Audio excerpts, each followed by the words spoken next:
সব জায়গায় থেকে বলবো, আপনার পরিবারকে বলেন, কালকে থেকে এই পুনর্বর্তীর নামে প্রত্যেকটি জায়গায় প্রত্যেকটি পরিবারের মানুষকে দাঁড়াক, তাহলেই আমরা এখানে জিতবো ইনশাআল্লাহ। এবং ইমন ভাইয়ের জন্য মন থেকে যাতে সবাই দোয়া করেন, যে এই ইমন ভাইয়ের মাধ্যমে যাতে আমরা এই কোটি কোটি মানুষ, লক্ষ লক্ষ মানুষ, এই অসহায় নির্যাতিত মানুষগুলো আমরা মুক্তি পেতে পারি। রায়হান ভাইকে সাথে নিয়ে একটা পলিসি মেক করেন, সেই পলিসির সাথে আমাকেও রাখেন। আলহামদুলিল্লাহ। তাকে আপনারা অনেকেই চেনেন যে বাংলাদেশের অনেক পরিবারের ভিতরের কন্দল তিনি দূর করে দিচ্ছেন, জমি জমা সংক্রান্ত কন্দল তিনি দূর করে দিচ্ছেন, যেটা আইনও পারে না। 20 বছর 30 বছর যাবত চেষ্টা করেও একটা মামলা চলছে। এবং কিছুদিন আগে দেখছেন যে তিনি হিজড়াদেরকে অ্যারেস্ট করাইছেন, যেটা আজ পর্যন্ত বাংলাদেশের কেউ পারে না, যেটা আমাদের সৈয়দ রায়হান ভাই দেখিয়ে দিয়েছে। ধন্যবাদ জানাই এবং কৃতজ্ঞতা জানাই বিশেষ করে রায়হান ভাইকে। রায়হান ভাই আপনাদের সাথে আমার একটা সেতু বন্ধন তৈরি করে দিয়েছে। উনি অনেক বড় হৃদয়ের মানুষ, দেশের মানুষের জন্য উনি অনেক কষ্ট করে, পরিশ্রম করে। তো আপনারা যেহেতু ওনার সাথে কানেক্টেড, আমিও ওনার মাধ্যমে আপনাদের সাথে আজকে থেকে কানেক্ট হয়ে গেলাম। ইনশাআল্লাহ দেখা হবে, কথা হবে।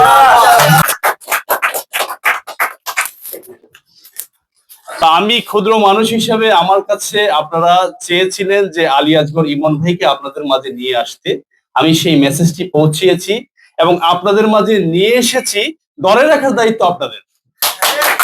বাংলাদেশের বহুল প্রচলিত গণমাধ্যম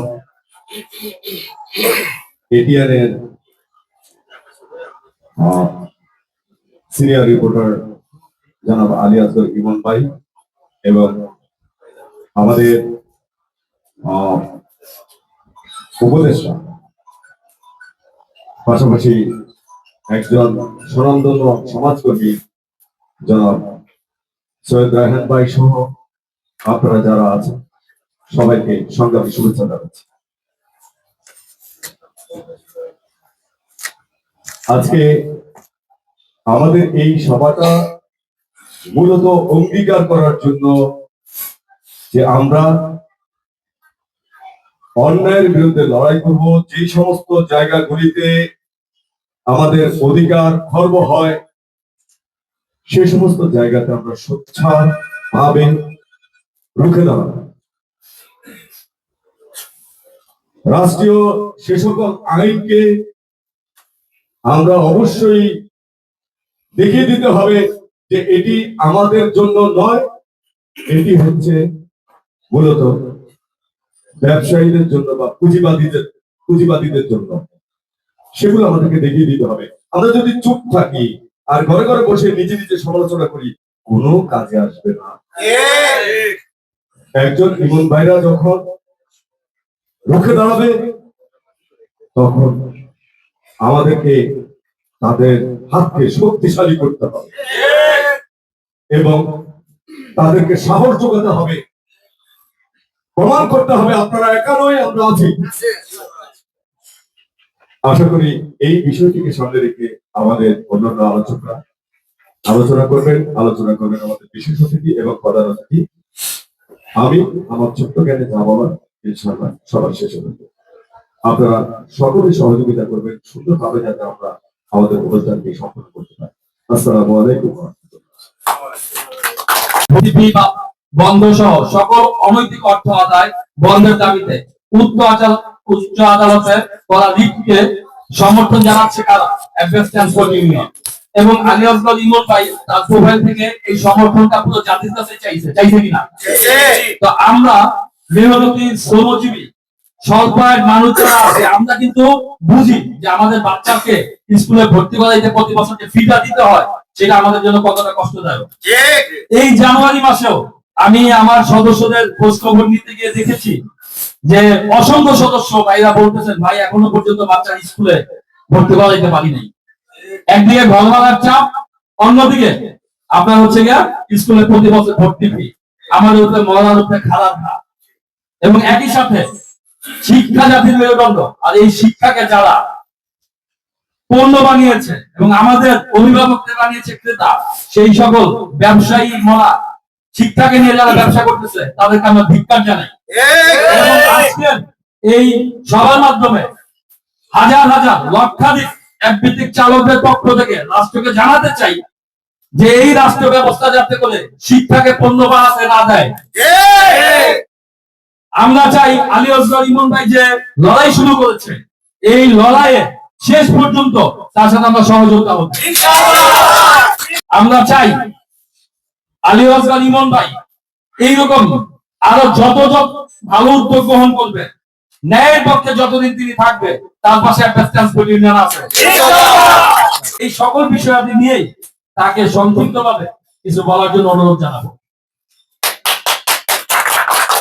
আসসালামু আলাইকুম। আসলে সবাই ভালো আছেন কিনা এটা আজকে জিজ্ঞাসা করবো না, এর কারণ হচ্ছে আসলে ভালো নেই। কারণ এই চালক সমাজে আমি দেখেছি অনেক প্রত্যেকটি পরিবার হয়তো আজকে বাজার করলে পরের দিন বাজারে টাকা থাকে না, এবং এই বাস্তব অভিজ্ঞতাগুলা আমি দীর্ঘদিন, যেহেতু আজকে এই ঢাকা শহরে প্রায় 15-20 বছর হয়ে গেছে। তো আজকের বিষয়টি হচ্ছে আমি আজকে এখানে আসার যে উদ্দেশ্য সেটা আপনারা সবাই জানেন। সবচেয়ে বড় বিষয় হচ্ছে আপনার অধিকার কিন্তু আপনাকে আদায় করতে হবে। এটা হচ্ছে সবচেয়ে বড় একটা বিষয়। এই বিষয়টি যদি আমরা মাথায় রাখতে পারি, আপনারা দেখবেন যে কিছু কিছু মানুষ, যে আমার বাবার জন্মের আগেও জন্ম হয়েছে, কিন্তু এই মানুষগুলা কিন্তু আমরা আজও শ্রদ্ধার সাথে স্মরণ করি। সেই জায়গা থেকে আলী আসগর ইমন ভাই যে আমাদের সকলের স্বার্থে, জনস্বার্থে, প্রতিটি বাংলাদেশের, আমাদের প্রতিটি গ্রামে গঞ্জের প্রত্যেকটি মানুষের যে আকাঙ্ক্ষা, এই বিষয়ে যে উনি যে রিটটি করেছেন, আমার মনে হয় যে 1000 বছর মানুষ ওনাকে মনে রাখবে। তো আমি ক্ষুদ্র মানুষ হিসেবে আমার কাছে আপনারা চেয়েছিলেন যে আলী আসগর ইমন ভাইকে আপনাদের মাঝে নিয়ে আসতে, আমি সেই মেসেজটি পৌঁছিয়েছি এবং আপনাদের মাঝে নিয়ে এসেছি। ধরে রাখার দায়িত্ব আপনাদের। আমি ক্ষুদ্র মানুষ হিসেবে আমি চেষ্টা করেছি নিয়ে আসার, এবং তখন রাত্রে 1টা বাজে যখন আমি ওনার সাথে ফোনে কথা বলি, উনি শোনার সাথে সাথেই কিন্তু উনি আগ্রহ প্রকাশ করেছেন আপনাদের মাঝে আসার। কিন্তু যেভাবে আমরা চালক সমাজরা অবহেলিত, নির্যাতিত, নিপীড়িত, আমার মনে হয় একজন আলী আসগর ইমন ভাই যদি আমাদের পাশে থাকেন, আপনাদের যে একটি বিনা কারণে কিছু মামলা হয়ে যায় দেখেছি। আমি জানি না এখানে উপস্থিত আছেন কিনা, একজন ভাই আমাকে 2 দিন আগে না গতকালকে একটি কল করেছেন, আমাদের অ্যাপ বেস ট্রান্সপোর্ট ইউনিয়নের একজন সদস্য, যে ওনাকে 5000 টাকার মামলা দিয়েছে গুলশানে। আমি জানি না উনি উপস্থিত কিনা, কিন্তু আমি আসলে ওই সময় কলটা ধরতে পারিনি। পরে আমি যখন কথা বললাম ওনার সাথে, উনি বললেন যে মামলা দিয়ে দিয়েছে 5000 টাকার, ওনার পেপারস ঠিক আছে, সবকিছু ঠিক আছে, তারপরও মামলা দিয়েছে। উনি যাত্রী নামিয়েছিলেন, 1 মিনিট দেরি করেছেন।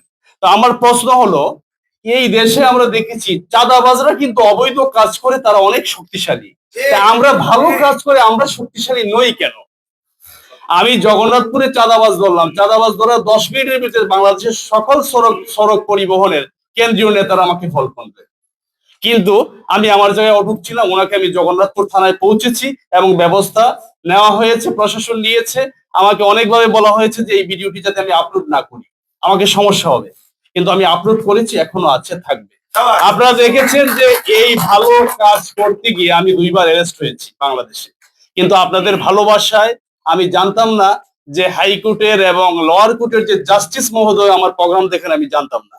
যখন আমি কাঠগড়ায় দাঁড়ালাম, জাস্টিস মহোদয় আমাকে বললেন, আপনি কি ওই সৈয়দ রায়হান না যে সামাজিক কার্যক্রম করেন? বললাম জি স্যার। যে আপনি তো ভালো কাজ করেন ভাই, আপনি ভুয়া হলেন কিভাবে? আমি বললাম স্যার, প্রশ্ন তো আপনার কাছে আমার, যে আমি আসলে ভুয়া কিভাবে হলাম। কারণ বাংলাদেশে প্রত্যেকটি জায়গায় প্রশাসন নিয়ে যখন প্রোগ্রাম করে থাকি, আরে ভাই একটা প্রশাসন তো এভাবে যাবে না, প্রশ্নই আসে না। এটার জন্য অনেক বিষয় আছে। একজন এসপির কাছে চিঠি দিতে হয়, এখান থেকে সেটা থানায় ফরওয়ার্ডিং হয়, তারপর অফিসার ইনচার্জ আমার পরিচয় সবকিছু জানার পরে এই সংস্থার লাইসেন্স আছে কিনা, বৈধতা আছে কিনা, তারপরে আপনার সাথে একটি ন্যায় কাজে প্রশাসন দেওয়া হয়। তো সেই জায়গায় প্রত্যেকটি প্রোগ্রাম করেছি প্রশাসন নিয়ে, তাহলে ভুয়া হলাম কোথায়? যাই হোক, আমি এটা মেনে নিই যে ভালো কাজ করতে গেলে এই দেশে আপনার সমস্যা হবে, এবং আমি এটাও বলেছি যে যদি আরো 100 বারও অ্যারেস্ট হই, আমার কাজ চলমান রাখবে।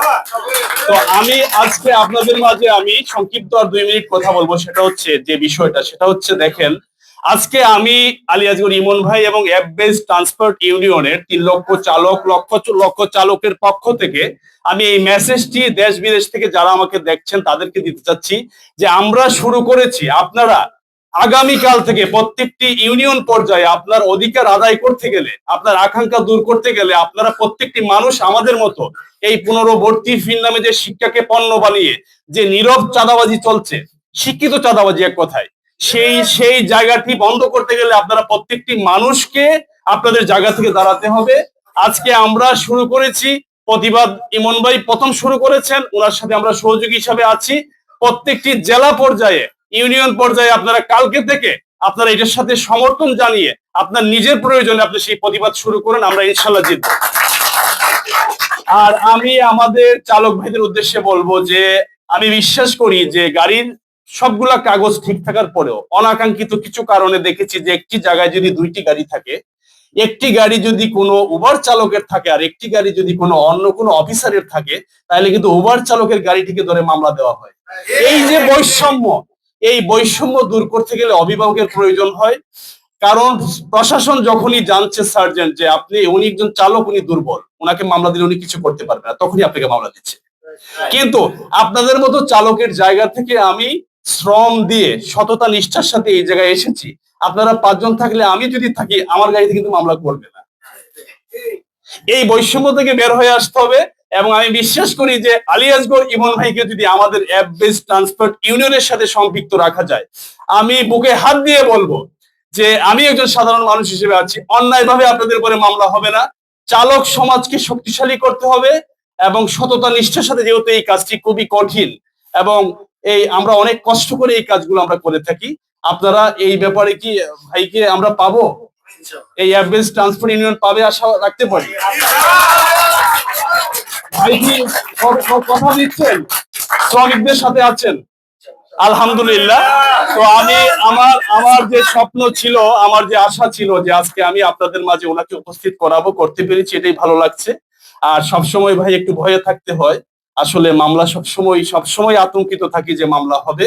এবং বিগত সরকারের সময় কাজ চলমান ছিল, এই বর্তমান গভর্নমেন্টের সময় চলমান আছে, আগামী তো ইনশাল্লাহ থাকবে। তো এত এত লক্ষ লক্ষ ভাই যখন আছে, তাহলে আসলে তো কাজ চালিয়ে যেতে পারবো, সেই আশা রাখতে পারি। তো আমি আছি আপনাদের পাশে, ক্ষুদ্র মানুষ হিসাবে চালিয়ে যাব। সবাই ভালো থাকবেন। আগামীকাল থেকে আমরা প্রত্যেকটি জেলা এবং থানা পর্যায়ে, দেশ এবং বিদেশ থেকে যারা আমাকে দেখছেন, আমি এই ছোট্ট মানুষটিকে লক্ষ লক্ষ মানুষ দেখেন, বিভিন্ন না হলে 50টা কান্ট্রি দেশের মানুষরা মেসেজ করে থাকেন, সব জায়গায় থেকে বলবো আপনার পরিবারকে বলেন কালকে থেকে এই পুনর্বর্তীর নামে প্রত্যেকটি জায়গায় প্রত্যেকটি পরিবারের মানুষকে দাঁড়াক, তাহলেই আমরা এখানে জিতবো ইনশাআল্লাহ। এবং ইমন ভাইয়ের জন্য মন থেকে যাতে সবাই দোয়া করেন যে এই ইমন ভাইয়ের মাধ্যমে যাতে আমরা এই কোটি কোটি মানুষ, লক্ষ লক্ষ মানুষ, এই অসহায় নির্যাতিত মানুষগুলো আমরা মুক্তি পেতে পারি। সবাই ভালো থাকবেন। এখানে আজকে মূল্যবান বক্তব্য অনেকেই দিবেন। সবার সুস্বাস্থ্য দীর্ঘায়ু কামনা করে আমার এই বক্তব্য শেষ করছি। সবাই ভালো থাকবেন। আসসালামু আলাইকুম। এই সার্বিক পরিস্থিতির উপরে আমি আলিয়াজগড় ইমন ভাইয়ের কাছে যাব, তিনি ইনশাআল্লাহ কিছু মূল্যবান কথা আমাদের মাঝে বলবেন। ধন্যবাদ।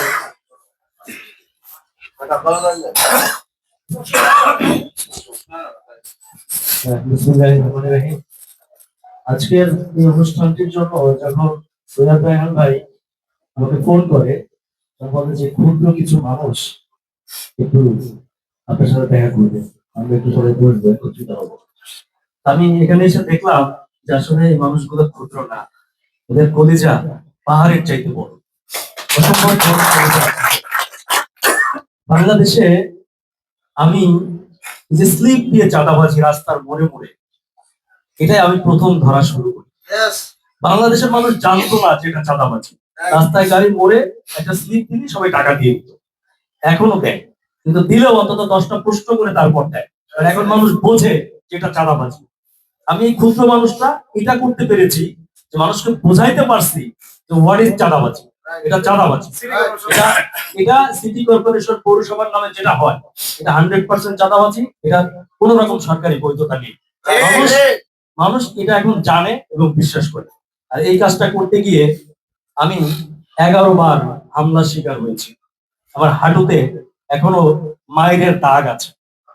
আমার কষ্ট লাগে যে এতটা করার পরেও আমার কোনো সহকর্মী, কোনো মানুষ কেউ আমাকে ডেকে একটা ধন্যবাদ দেয়নি। আজকে আপনারা দিয়েছেন। আজকে আমার জীবনের প্রথম যে কেউ আমাকে ডেকে বললো যে ধন্যবাদ, আপনি ভালো কাজ করছেন, আপনার সাথে আছে। এই প্রথম আপনাদেরকে পেলাম। আপনাদের কলিজাটা আসলেই বড়, আসলেই বড়। আমি মুগ্ধ, আমি অভিভূত। এবং আজকে এখানে এসে আমার খুব ভালো লাগছে, খুব গর্ব লাগছে। আপনাদের একজন ড্রাইভারের গল্প বলি।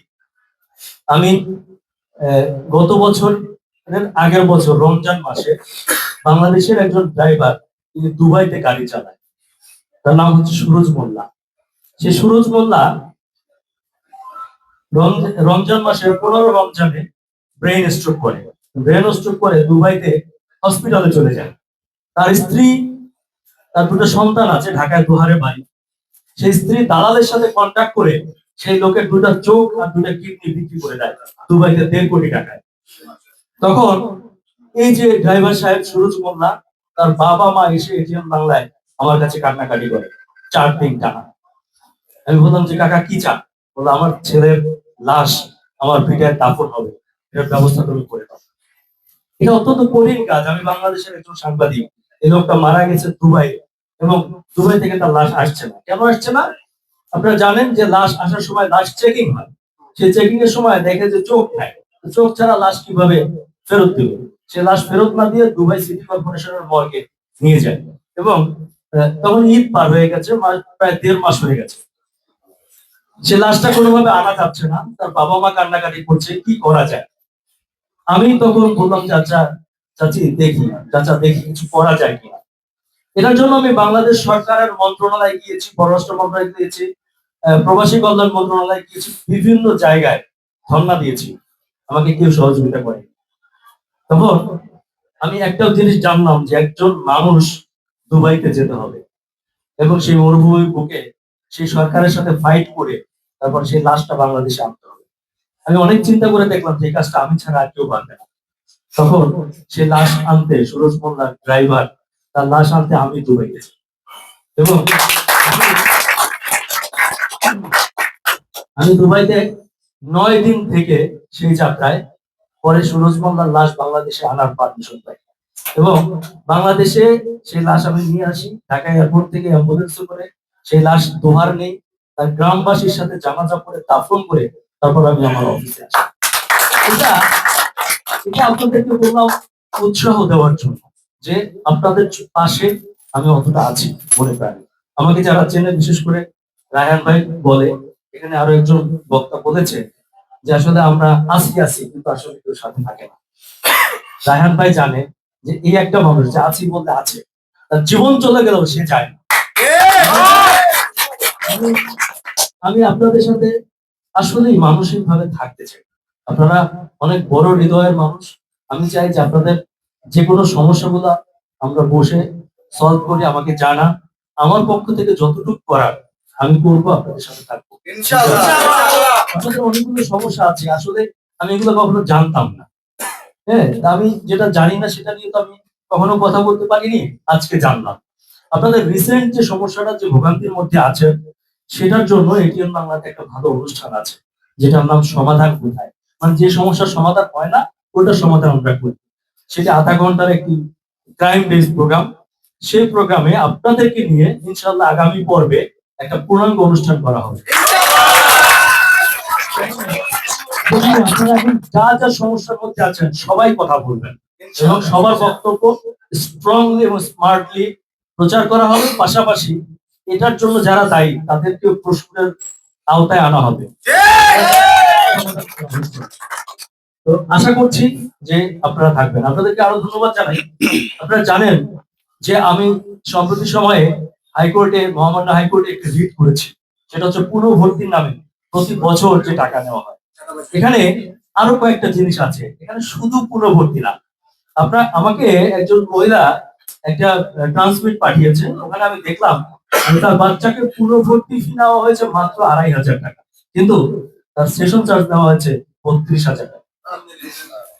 তারপরে বিল্ডিং ফি, রিলেশন ফি, এসি ফি, বিভিন্ন ফি এর নামে একটু একটু বাচ্চা, তাদের স্কাউট ফি, জাম্বুর ফি, মেডিকেল ফি, এরকম হাজারো ফি এর নামে যা যা নেওয়া হচ্ছে সবগুলো বন্ধ করতে হবে। আমরা হাইকোর্টের রিটে সেটা বলেছি এবং সেটি পুরোপুরি বন্ধ করতে হবে, সেটি কোনোভাবে নেওয়া যাবে না। অবাক হওয়ার বিষয়, আপনি চিন্তা করেন একটা স্কুলের সাথে আপনার এবং আপনার বাচ্চার যে একটা সম্পর্ক ভর্তি করলেন, সেটার জন্য একটা ফি দিতে হয় যার নাম হচ্ছে রিলেশন। এটা কি সম্ভব? এটা হতে পারে কোনোদিন? আমরা এটা নিয়ে কাজ করছি কারণ আমরা জানি যে বাংলাদেশের অধিকাংশ মানুষ ভাই আপনাদের স্ট্যাটাসে, আমাদের স্ট্যাটাসে। আপনি দেখবেন আমি রাস্তার পাশে দেখেছি যে পাইপের মধ্যে যারা থাকে রান্না বান্না করে ওখানে দেখেছি একজন মা তার বাচ্চাটাকে সুন্দর করে একটা স্কুল ড্রেস পরাচ্ছে, কারণ বাচ্চাটাকে স্কুলে দিবে। এটা স্বপ্ন। আপনারা এত কষ্ট পরিশ্রম করেন, কোনো সম্পদ হয় নাই, হয়েছে? ঢাকা শহরে বাড়ি গাড়ি ফ্ল্যাট কিছু করতে পারেন না, কিন্তু আপনারা একটা জিনিসকে সম্পদ মনে করেন, সেটা হচ্ছে আমার সন্তান। আমার সন্তানটাই হচ্ছে আমার বাড়ি, আমার গাড়ি, আমার ভবিষ্যৎ। আমার সন্তানটা বড় হলে এটা আমার শান্তি। আমাকে দেখুক বা না দেখুক, আমার সন্তানটা মানুষের মতো মানুষ হোক, এটা চান। একটা শ্রেণীর মানুষ সেটা নিয়ে ব্যবসা করছে, আপনার রিজিক নিয়ে ব্যবসা করছে। এভাবে চিন্তা করেন, একটা ছোট বাচ্চা, আমরা কথায় কথায় বলি যে শিক্ষাই জাতির মেরুদণ্ড। হ্যাঁ, একটা বাচ্চা ছোটবেলা থেকে দুর্নীতির মধ্যে ঢুকে যাচ্ছে, আপনার রিজিক কেড়ে নিয়ে যাচ্ছে আর একজন, তাহলে এই বাচ্চা বড় হয়ে কিভাবে জাতির মেরুদণ্ড হবে? এটা কি সম্ভব? এটা কোনোদিনও সম্ভব না। আপনারা আমার সাথে একাত্মতা প্রকাশ করেছেন, আপনাকে ধন্যবাদ জানাই। কারণ মহামান্য হাইকোর্ট দেখবে যে জনসমর্থন কোনটাতে বেশি, মহামান্য হাইকোর্ট সেটাতে রায় দিবে। আপনারা এই প্রথম কোন একটি সভায় আমাকে ডাকলেন, এমন সভা বাংলাদেশের প্রতিটি জেলায় জেলায়, এলাকায় এলাকায় হওয়া উচিত, তাহলে হাইকোর্ট আমাদেরকে রায় দিবে। আমাকে অনেকে প্রশ্ন করে, ভাই হাইকোর্ট রায় দিলে আপনারা কি বাস্তবায়ন করতে পারবেন? কারণ ওরা তো ঠিকই নেবে ভেবে। অবশ্যই পারবো, কারণ আমাদের কাছে পলিসি আছে। আমরা এলাকায় এলাকায় কমিটি করব, আমরা মনিটরিং সেল করব, আমরা পাহারা দিব, আমাদের রিজিক কাউকে কেড়ে নিতে দিব না। আপনারা শুধু সাবধান থাকেন, সতর্ক থাকেন। আর আপনাদেরকে আরেকটা কথা বলতে চাই, যে আমাদের একজন ভাই বলছে যে একটা অ্যাপস করার ব্যাপারে, আমি আপনাদেরকে উৎসাহ দিই, প্লিজ ডু ইট। এটা করেন, এটা করেন। এটার জন্য যদি সাপোর্ট লাগে, মিডিয়া সাপোর্ট লাগে, ডিক্লারেশন লাগে, যা যা লাগে, আপনারা সরাসরি আমার সাথে যোগাযোগ করবেন। ইনশাআল্লাহ আমি আপনাদের সাথে থাকবো, মেন্টালি এন্ড ফিজিক্যালি, যে কোনো সময়। আর আপনাদের যে বিভিন্ন হয়রানিগুলো হয়, সেটার জন্য একটা পলিসি মেকিং করে। পলিসি মেকিং বলতে এমন একটা সিস্টেম করে, যেটা দিয়ে এই ভুলাই কেস মামলা কিংবা হ্যারাসমেন্ট শিকার হলে যেন সাথে সাথে সেটা মিডিয়া জানে, সাথে সাথে যাতে অ্যাকশন নেওয়া যায়। সেটা রায়হান ভাইকে সাথে নিয়ে একটা পলিসি মেক করে, সেই পলিসির সাথে আমাকেও রাখেন। আমি থাকবো। আলহামদুলিল্লাহ। পরিশেষে একটা কথা বলতে চাই, যে আমাকে অনেকে বলে, ভাই আপনি যে এত লাভালাভি করেন, এত লোকজনদেরকে ধরেন, আপনাকে তো মেরে ফেলবে। আমি তাদেরকে একটা কথাই বলি, আপনি তো আমাকে বলে যে আপনি তো বাঁচবেন না, আপনাকে মেরে ফেলবে, আপনি তো যে কোনো সময় মারা যাবেন। তা আমি তাদেরকে বলি যে আপনি মারা যাবেন না, মারাকে আমি একা যাব? এই দুনিয়াতে ভাইয়েরা আমরা কেউ থাকবো না। এই দুনিয়াতে আমরা যদি একটু কাজ করে যেতে পারি মানুষের জন্য, এটাই আমাদের সাথে যাবে, আর কিছুই যাবে না। তো এটাই অনুরোধ করবো যে আপনারা যার যার জায়গা থেকে যতটুকু সম্ভব ভালো কাজ করার চেষ্টা করেন। আমার খুব আফসোস লাগে, আমার খুব কষ্ট লাগে জানেন, সাংবাদিক পরিচয় দিতে আমাদের দেশের আনাচে কানাচে এত অপসাংবাদিক। সাংবাদিক বলতে এখন মানুষ বোঝে মানুষকে ঠ্যাক দিয়ে টাকা নেওয়া, তাকে বিপদে ফেলা। হ্যাঁ, আমরা এই কনসেপ্টটা চেঞ্জ করে দেওয়ার জন্য বাংলাদেশে কাজ করছি। আমি প্রমাণ করে দেব যে বাংলাদেশের সাংবাদিকরা অনেক কিছু করতে পারে। একটা সাংবাদিক চাইলে যুগের পরিবর্তন, দেশের পরিবর্তন করে দিতে পারে। এবং এমন সাংবাদিক বাংলাদেশে আরো হাজারটা তৈরি হবে, হাজারটা ইমন তৈরি হবে, এটা আমি চাই। আপনারাও সে ব্যাপারে সচেতন থাকবেন। আপনারা সবাই যদি সচেতন আর একত্র থাকেন, তাহলে পৃথিবীর কোনো শক্তি আমাদেরকে আর ডাউন করতে পারবে না। আমি আবারও ধন্যবাদ জানাই এবং কৃতজ্ঞতা জানাই, বিশেষ করে রায়হান ভাইকে। রায়হান ভাই আপনাদের সাথে আমার একটা সেতু বন্ধন তৈরি করে দিয়েছে। উনি অনেক বড় হৃদয়ের মানুষ, এদেশের মানুষের জন্য উনি অনেক কষ্ট করে, পরিশ্রম করে। তো আপনারা যেহেতু ওনার সাথে কানেক্টেড, আমিও ওনার মাধ্যমে আপনাদের সাথে আজকে থেকে কানেক্ট হয়ে গেলাম। ইনশাল্লাহ দেখা হবে, কথা হবে।